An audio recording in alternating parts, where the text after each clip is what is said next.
All right, I'm calling this Why Don't My Grandchildren or Children Go to Church? And I'm going to be drawing from three primary resources, along with lots of 30 years of ministry experience and PhD in missional leadership.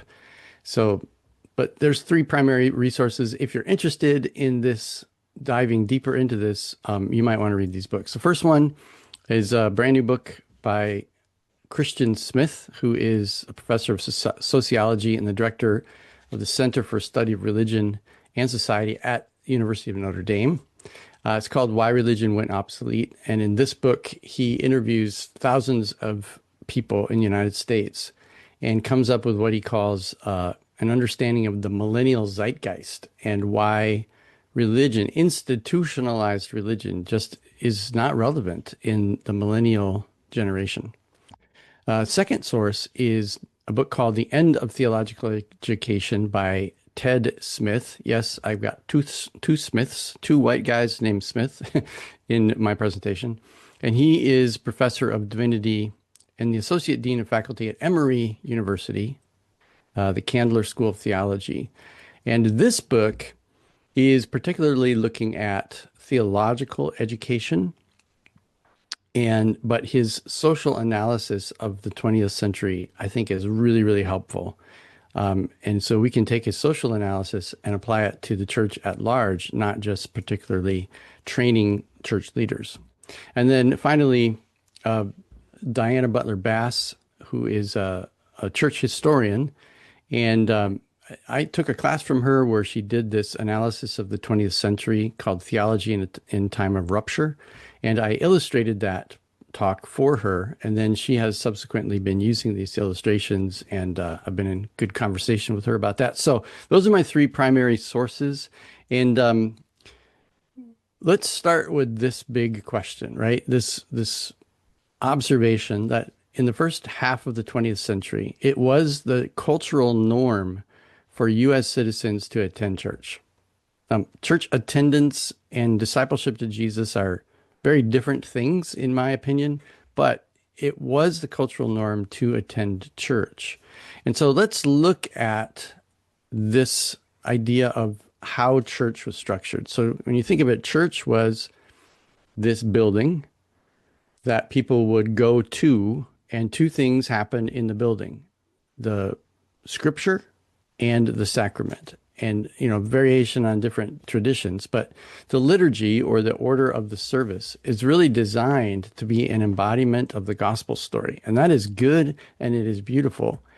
And this form of being the church really works if there are two things in place, two assumptions about your culture. Number one is that the church itself is the center of the geographical, theological, and cultural community.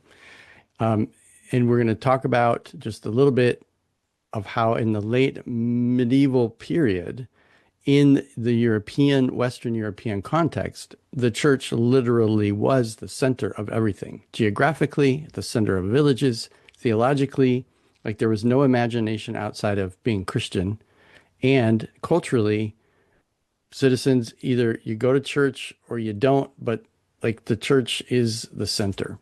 And the second thing is that the liturgy itself, like how you perform the liturgy in worship, only works if the people who are attending the liturgy have been effectively catechized and actually understand the beauty of the liturgical forms. So think about that in your own context. How much of this is true? So the real question is, today in 2025, what is at the center of our society? Well, I can tell you right now, the church is not the center in our culture. So what is? So as we go through this analysis of the 20th century, I invite you to pay attention to three things. First of all, where does my sense of self originate? Like, what is the cultural imagination for identifying and a sense of self or identity? Second, what is the purpose of the church in the cultural structures and imagination? And third, what is the zeitgeist of the age? This is a term that was very popular in the 20th century in sociology. kind of fell out of favor, but now Christian Smith is trying to bring it back. Zeitgeist is a German word that means the spirit of a time, place, or age, the spirit of the age. So every generation, every place has its own zeitgeist. And so and what I want us to do is look at all the different generations and see if there's like a particular zeitgeist for each generation. Now, this is an American story, an American, United States of America story of the decentering of church and society. And I just want to name something right now. I am naming my own social location. Okay. I am a white Protestant man who has been a church leader in a few different Protestant traditions in the United States of America. And so I'm naming that as my social location. It's the perspective from which I see and understand this history. And it is an American story. It is not the American story, nor is it the story of the world or the church. And so that's just important to always name your own limitations and your social location, because context is everything. All right. Now, here's a little bit of the review from what we've talked about already. But in the medieval period in Western Christendom, to be a European was to be Christian. Now, if you were in a more southern part of Western Europe, you were under the rule of the Pope and the Catholic Church.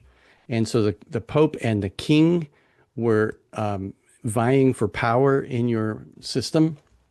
If you were in the northern parts in a Protestant country, there was not a pope, but there was the church, and whatever the church leadership was, and the king and the church were working, vying for power. And in the story of England, we're going to focus now our story onto the British Empire, because the King of England separated from the church in Rome and started the Church of England. And so you have this very hierarchical episcopal structure of the church, with the king really at the head of that. And so the Church of England is a particular way of being a Protestant church. And you can see in this, let me get my laser pointer out. You can see that the standing order, this is what Ted Smith calls it, the standing order of just how people understood reality in Western European Christendom in the late 1700s, mid to late 1700s, was that politics and economics were married. They were, the crown and the church were kind of merged and enmeshed. And there was this hierarchy of being where God was at top and the church was, this is the divine right of kings comes from this hierarchy of being and of worth and of goodness. And unfortunately, like from our perspective, way unfortunately, but the air that they breathed was that this is really racially also the imagination of race, where whiteness is goodness and blackness is bad. And because remember, during this period of time, the British Empire was enslaving Africans, bringing slaves to Europe and to their colonies in the quote New World. Yeah. And so you have this hierarchy of being, and but the main point I want to draw out here is that the sense of identity, the sense of self, is shaped by place. Like you are born into your geographical location and you are born into your place in society. Now, during the 18th century, the 1700s, there was a rise of the intellectual. This is the birth of what we call the modern age, where a lot of intellectuals were looking at this fusion of church and state and seeing that as a problem, and saying that the church does not hold truth anymore. The church is just as distorted and messed up and power hungry as any other government or power system. So therefore, we need to find truth in a different place. And you have this rise of the modern age, where if we just like disconnect from the spiritual reality or this theocratic, theological imagination of the universe, our basis of truth is the human mind, the ability for the human to reason. And within the modern conversation, modern scientific age, you have two ways that people understood how we get to truth. On the one side, you have what's called objectivism, because you see, you have the difference between the subject, who is the person observing reality, and you have the object, which is the thing being observed. Now, objectivist philosophy says that the human mind can observe reality, and there is such a thing as absolute truth, ultimate reality, that can be learned and ascertained through human reason. And so we use the scientific method of observation and calculation, and we can get to truth because truth is out there in an objective reality. And this is objectivism, which came to be the scientific method and rationalism. Now, on the other end of the spectrum, you have subjectivism, which says, I, as the subject, I can't actually have direct access to the objective reality outside of me. This comes from Immanuel Kant's philosophies and others, that I can't know objective truth. Like objective knowledge is impossible. So the only thing I can know is my own experience, the subjective experience of reality. And so the source of truth comes from my experience of things, and is often associated with my feelings of things. And so you have like this separation between the objective rational mind and the subjective emotional feelings. And so throughout the 1700s up until 1900, you have the rise of scientific method and rationalism. So objectivism and rationalism wins the day in the 19th century and drives the boat culturally. And you also, which leads to the Industrial Revolution. And so you have this huge flourishing of new technologies like electricity and the railroad, the steam engine. We start laying down railroad tracks across continents. And so this is a huge shaping force of the 19th century. And then right in the middle of all of that, this peak of rationalism, objectivism, and a distrust of hierarchical power structures, you have the American Revolution, which changes everything.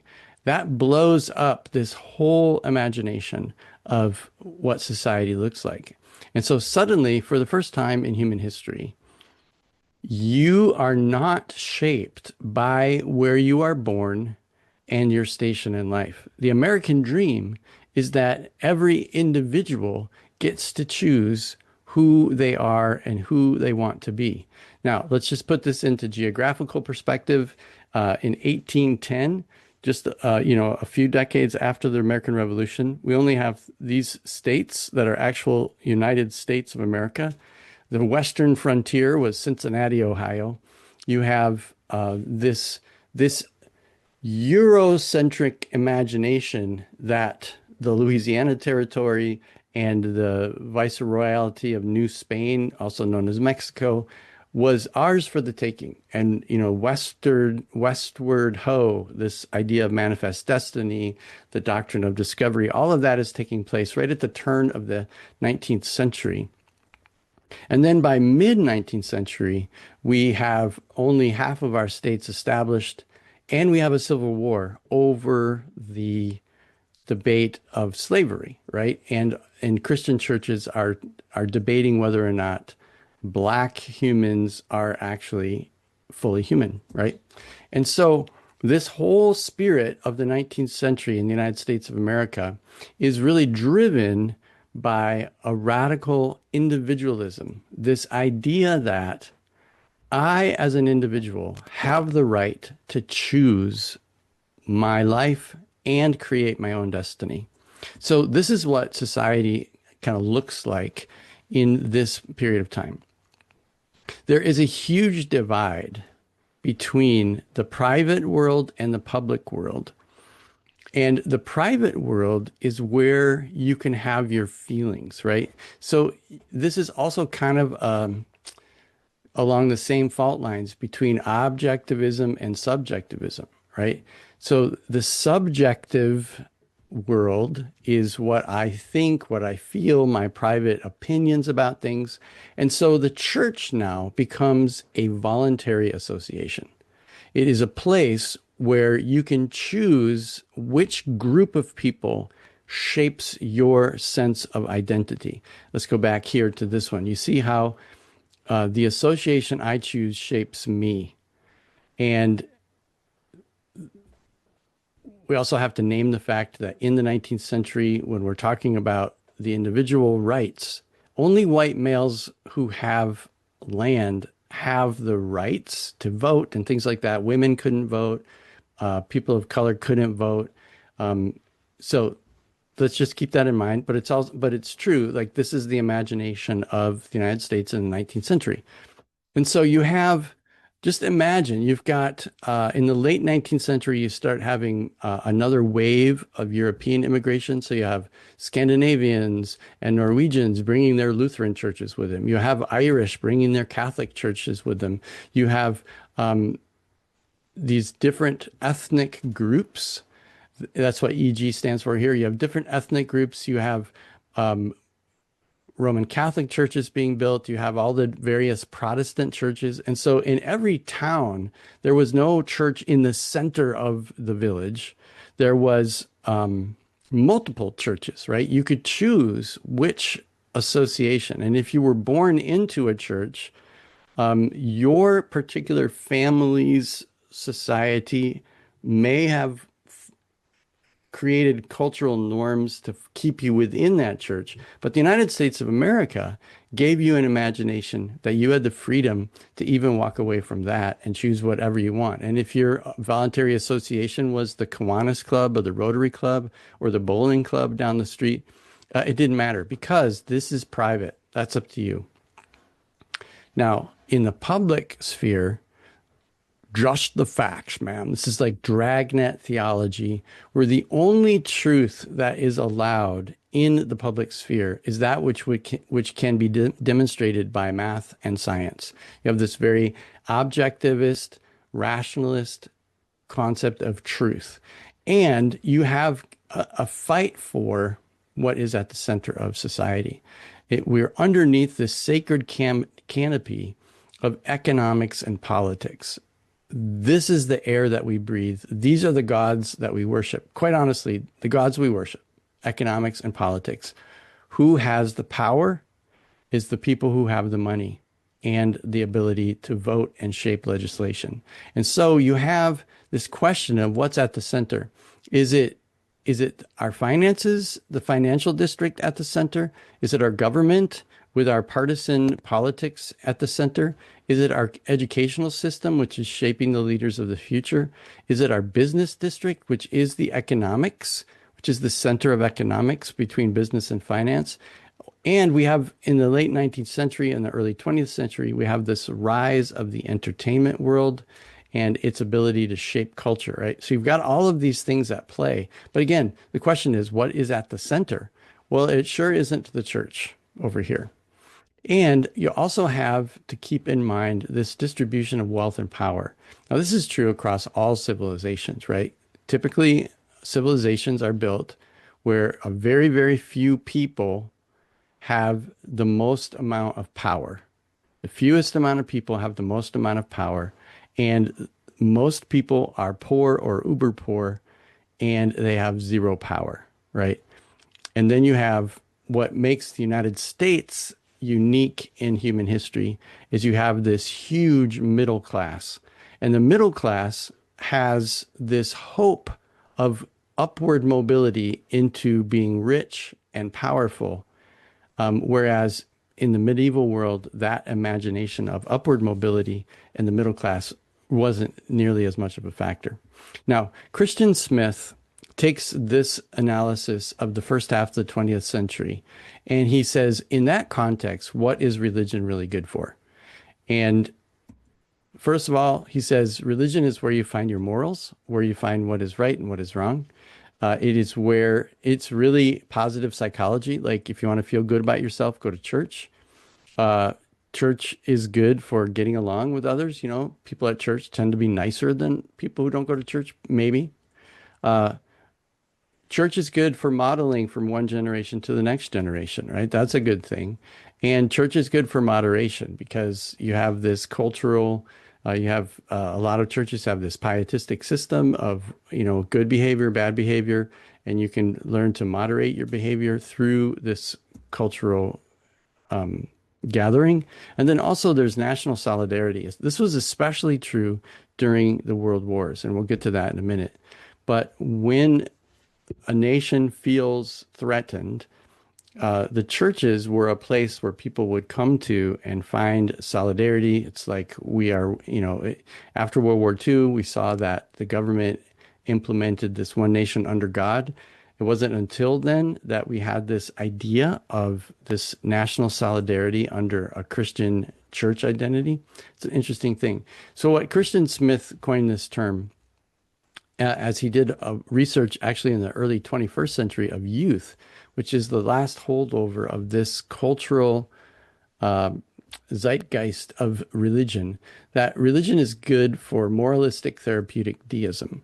It's moralistic. It tells me my rights and wrongs. It's therapeutic because it helps me feel better.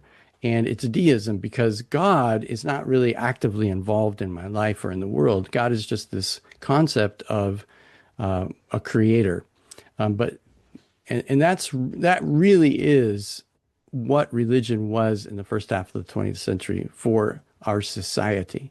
It's this private thing that you can choose, and it did create a center for a lot of people, but not a singular center for the country, right? So now let's move to this thing called generational theory. We're moving into the 20th century. And I just want to look at this chart for a moment and place yourself on this chart. Um, People who were born between 28 and 45 are called the builder generation. People born between 46 and 64 are called the boomer generation. They're called boomers because after World War II, when the soldiers came back from war, there was a baby boom. And we have this population spike of the boomers born between 46 and 64. And then you have Gen X, born between 65 and 80.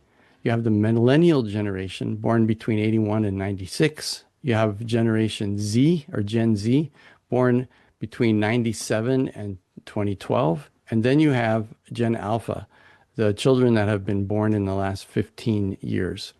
Now, when you look at this chart, you see these darker shaded blocks. What I did was I took these generational eras and I tried to imagine when each generation was adolescent, because I think that in human development, what is happening in society in the moment of our adolescence, our coming of age. So think about puberty, like, you know, between ages of 12 and then late teens up to 20, that adolescent period in the United States of America in the 20th century, that is adolescence. And what was happening in that time of your life really shaped your imagination of God, yourself, and the world. And so I think it's different for every generation. I think that's really interesting. Now, for quick tabulation, what is your current age? And you can put it right here, and here in 2025, you can tell which generation you're in case you forgot which year you were born. So what I wanted to do is take this generational mapping and bring it into conversation with Diana Butler Bass's presentation. Now, I took a course from her that was looking at the 20-year anniversary of 9/11, which was really it was a really great course. And what she did in this one session was walk through what she calls theology in an age of rupture, where she sees how certain ruptures in our timeline radically shifted our zeitgeist, our imagination in the United States. of what it means to be a Christian, what it means to be the church, and how it fits in society. And so I took notes during her presentation and turned it into this illustrated timeline, and I sent it to her, and she loved it, and we've been in conversation about it, and she's used it and has actually modified it a little bit. So it's great. So let's look at the first um, the first 40 years of the 20th century. Diana Butler Bass calls it the culture of safety. Now, and it really was also a culture of white American supremacy, right? So white men at the turn of the 20th century, white men were the ones who had the power to shape American legislation. Women couldn't vote, the Negro couldn't vote in many places, or didn't have much power in many places. And so this was it. And it's called safety because in the first part of the 20th century, we were separated from Europe by this huge ocean. And it took a long time to get from the United States to Europe. And so we felt like we would never be invaded by another country. And we didn't want to be involved in global politics. We were just building our own nation. And at the turn of the 20th century, this was when the Rockefellers and the Vanderbilts and all those people were building this huge empire, and they were, captains of industry. And we have the electrical revolution and the debates between Edison and Tesla, and all that stuff is happening at the turn of the 20th century. And in missiology and theology, in 1910, there was a huge international missionary conference that said that by the end of the 20th century, every single person in the world would be a Christian. It was the Christian century. It was our time, right? And then three big things happened: World War I, the Great Depression, and World War II. And these three big events really shaped a whole generation, right? And that ended with, in 1945, with the nuclear bombing of Japan. And Bass identifies this as the first really big rupture of the 20th century. And everything leading up to that, of course, was percolating, and boom. And what this led to was this big question, does science have all the answers? Remember, the 19th century leading up to the 20th century was all about the Industrial Revolution and the power of science. It was a progressivism, just bigger, better, faster, stronger. If we can dream it, we can build it, and we're going to make the world a better place. And what science led us to was the nuclear age.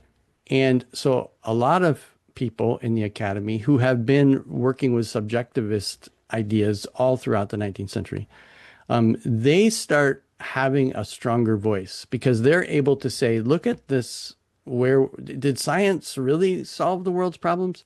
Maybe that's not the answer. Maybe the answer lies in more of the subjectivist understanding of truth and reality. And maybe my interpretation and my feelings are the actual source of truth. And so during this period of time, that leads us into the transition. Now, for the next, from the 50s through from 1950 to 1990, this 40-year, this is a period that Bass calls the culture of security. Because now the United States of America realizes it cannot be an island. It is part of a global economy, and we enter into NATO, the North Atlantic Trade Organization, right? Where we understand that we are part of a global economy, a global village, and we have to have alliances. And so NATO is formed, and the big bad enemy in the East is Russia and communism. So it becomes communism versus capitalism. And that whole narrative gives rise to a surge of neoliberal capitalism.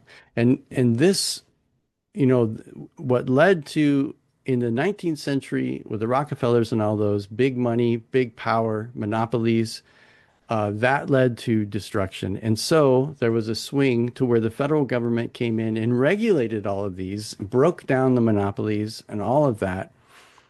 But that didn't seem to help either. And so now we have this surge in, especially in the 80s, of neoliberal capitalism. And we have this rise of multinational corporations. And through this globalized economic imagination and the power of these strategic alliances, we come to this monumental moment in the early 90s, where with the fall of the Wall of Berlin, or the Berlin Wall. And basically, the United States claims we won the Cold War. Like, neoliberal capitalism is the savior of the world. Multinational corporations, uh, what neoliberal capitalism says is, don't regulate industry. Let the rich and powerful people who run business, they know best, and let them run these multinational corporations. And you start getting this imagination that leads us towards the internet, that leads us towards just-in-time inventory, right? Where you can order parts from all over the world. And it's this big, beautiful hope that this economic system is going to save the world, right? Um, and that is really what fueled the 1990s. This sense, like, yeah, that we can pretty much do anything, and the rise of the digital age. And then all of a sudden in 2001, kaboom, we have the Twin Towers. Now, during the 90s, things were, simmering starting to heat up again, with Desert Storm and all of that. But that was over there. That was so far away. We were riding the wave of this new industrial digital revolution, and it was so exciting. Well, 2001 ruptured that. And suddenly, um, we are faced, we move, this is what Bass says, is that we move from a culture of security to where now we don't feel safe on our own, in our own country. And that's a first time for the United States. Like, they breached our barrier. And so now we have this culture of homeland surveillance, and we live in fear, and we're just like spying on each other. And we have this supranational oligarchy with the rise of the digital age. You have corporations that have no single government regulating them. They can pretty much do whatever they want, wherever they want to do it. And right in the middle of that, in 2008, you have the rise of the smartphone, where the power of the internet comes into the palm of your hand. And that was a huge shaper of our cultural imagination. And then right in the middle of that, in 2020, we have the pandemic, where things seem to be falling apart. There's this culture of fear. And then one of our worst fears comes true. We have a pandemic that shuts down the whole world. And, like, does anybody feel safe? And then in January 6th, 2021, you have the insurgents on the Capitol, which in this particular class, Diana Butler Bass, just context is everything. She's very much a very liberal, progressive Democrat. And she saw this event as the big rupture and the end of American democracy, or the beginning of the end of American democracy. Okay. So here is this this timeline that, through the lens of Diana Butler Bass, where she sees these three big ruptures. Now, I know this gets really confusing, but I've taken all of the generations and I've put them over this timeline. And I want you to just take a moment and look. What is happening in society during each generation's adolescence? When I look at the builders, their adolescence was formed just as, they were born right before World War II. They were born during the Depression. They're children of the Depression. Many of them served in the war. They were holding on to this culture of safety, and holding on to this idea that the church is the cultural norm and the center, and in God we trust. That's what makes us American, right? But then that all blows up in their face and they don't know what to do with it. And then their children are born post atomic bomb and they come of age in the 60s and 70s when there was the rise of subjectivism, and you have the rise of, the hippie movement, the drug culture, where the radical individualism of the adolescent boomer was institutions are not safe. They're just going to blow up in our face, literally. I need to choose my own path. And the subjective path, maybe the path of the 19th century romantic poets, the subjectivists, maybe that's where truth is. And there's an experimentation with Eastern thought and this deconstruction of this Western Christian ideal really blows up in the 60s. And globally, we see that in the 1960s, most of the countries that had been colonized by the British Empire revolted and claimed their independence in the 60s. And so it's like the shockwave of the atomic bomb is just blowing apart everything institutionally in the 60s and 70s. And this is the boom. This is what is shaping the boomer imagination. Now, in the 80s, there is a pendulum swing back to, the experimentation of the 60s and 70s just led to a lot of drug addiction and kind of a dissipation of a lot of the structures. And so there was kind of a turn back to more structure and more trust in a economic solution. And so you enter into Reaganomics and you have the 1980s where you have this boom of an economic resurgence. We came out of the recession of the 70s. The energy crisis seemed to go away for a little while. And I remember this. So I'm Gen X. My adolescence was shaped by entertainment, really was a huge part of it. So you have like George Lucas and Steven Spielberg, and you have this this increase of the ability to consume media. And you have this neoliberalism telling us that consuming products is how we are good citizens. And so we're consuming entertainment, we're consuming products that we're buying. All of these things are shaping us. And it seems like things are going really well. And we go through the 90s. And I came of age. I graduated from college in 1990. I went out from college with this hope that, again, the American dream is still alive if I just work hard enough and go out there. And I'm a Christian public leader, and I still believe that Jesus is the answer to all of our questions. And so I get involved in a thriving, booming megachurch of the 90s because that's what the 90s were all about. And all of my children were born in the 90s. And so they are millennials and Gen Z. And then my children were shaped by 9/11 and by this hyper. So they're told in their childhood by the gospel of Disney that you can be anything you want to be.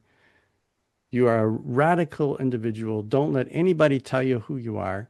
And then the world blows up in 9/11, and they're left being raised and shaped by this homeland surveillance and this ability to access all information on their smartphone, the age of the selfie, in this radical sense that not only are you an individual, but you actually have to shape your own reality. Whew, that's a lot. Now, to finish up what Diana Butler Bass said, at the end of her presentation, this presentation that when I first saw it was happening in 2021, right after the January 6th event. And so they were asking, the teachers of this class were asking, what's going to happen next? Is this going to be the wake-up call to the United States to say, hey, look, maybe we do need to recognize that there's multiple voices and that we need a positive, pluralistic interdependence, and it'll be the end of a neo-nationalist white supremacy.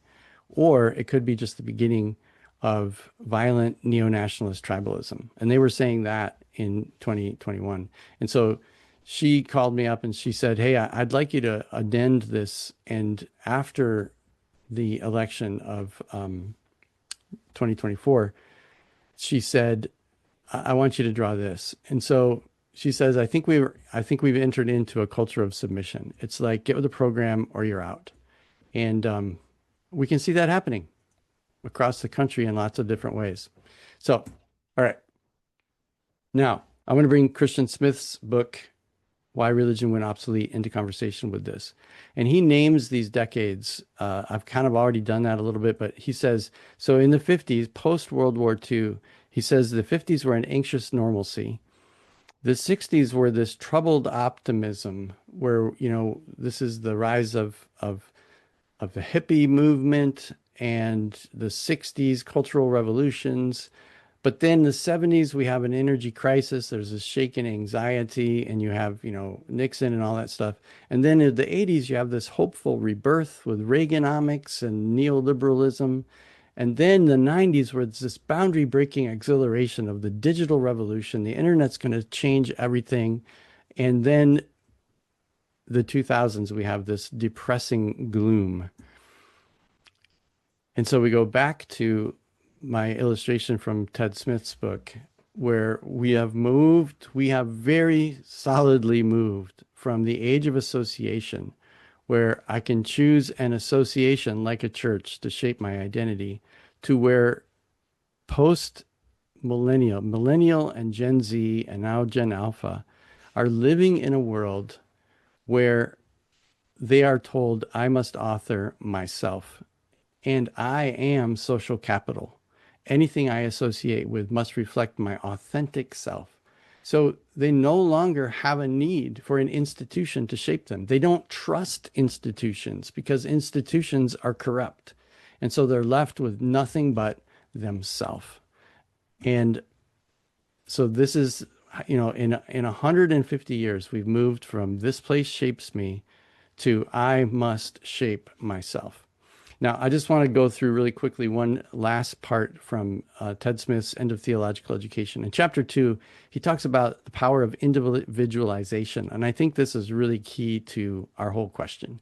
He says the decline in church attendance and affiliation with voluntary associations does not correlate to the secularization story. This is, and Christian Smith also says this in his book, this is not because of the secular age.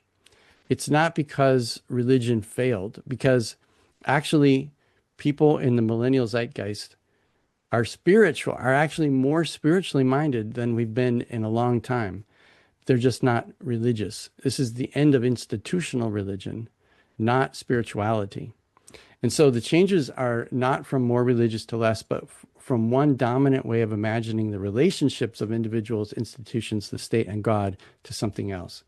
He says a better understanding begins, I think, not with secularization, but with individualization. And so he contrasts individualism with individualization. He says individualism, often used to describe a belief system that takes the individual as the most basic unit of society and valorizes individual autonomy, self-expression, and well-being above all else. Now, that was the foundation of the United States of America. But where we are today is what he calls individualization. This is coming from Beck and Beck-Gernsheim. It is a historically contingent but powerful set of social processes that operate on us, forming us as certain kinds of individuals. Individualization is not just something we believe, it's something that happens to us, whether we believe it or not. And they call us homo optionis, a person defined by having choices and bearing the costs associated with them in every part of life. And neoliberalism reprograms our relationships to ourselves, pushing us not merely to satisfy what we think of as our needs, but to treat ourselves as human capital, always in need of investment and enhancement for the sake of competition in a meritocratic market.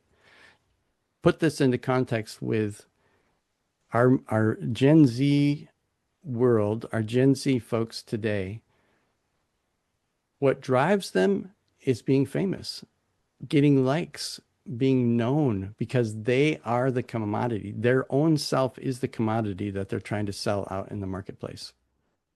A better description of the impact of individualization would stress not the confinement of religion to the private sphere, but the transformation of religion into an identity.